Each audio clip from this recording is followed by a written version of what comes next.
Hi, everyone, and welcome to the Monomyth Diaries, a podcast where ordinary people get to share their hero's journey. I'm Mandi. And I'm Karen, and we'll be your hosts. We'll discover powerful insights, critical moments of growth, and much more. Thanks for joining us. We all have a monomyth to share, and someone out there needs to hear it.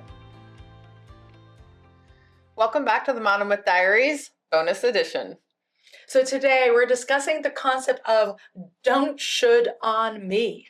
When Karen and I were in the brainstorming phase of this podcast, I was sharing with her that I personally learn best from listening to the experiences of others, listening to their stories, rather than being told what I should and shouldn't do. Mm-hmm. And one time I was sitting with my dear friend Diane, and I was telling her about some regrets that I have, because I used to be filled with a lot of guilt and shame and regret. And I was saying things like, I should have known better, or I should have done things differently. And she said in her very Diane way, you know, Mandi, you sure do shit on yourself a lot.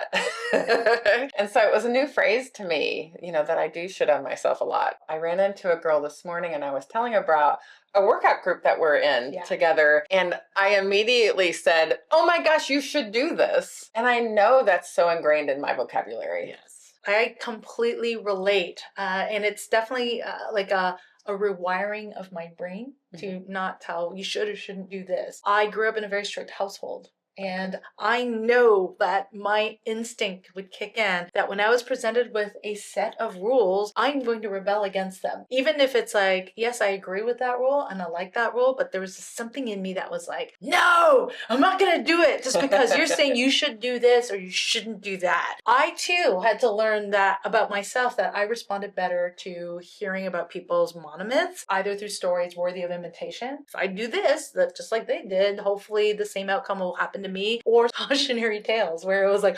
ooh, don't do that because bad things are gonna happen.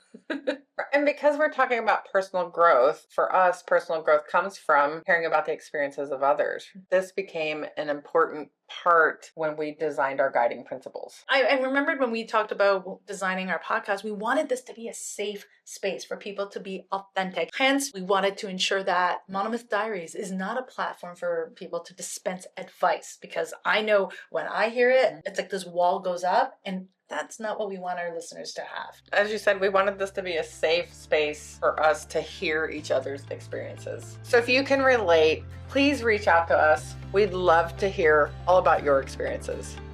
Thank you for joining us on the Monomyth Diaries. If this episode resonates with you or someone you know, we'd love for you to share it and spread the inspiration.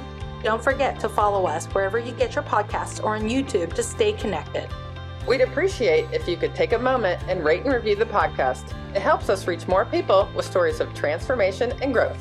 You can visit us at monomythdiaries.com or text us directly from the show notes to reach out and keep the conversations going.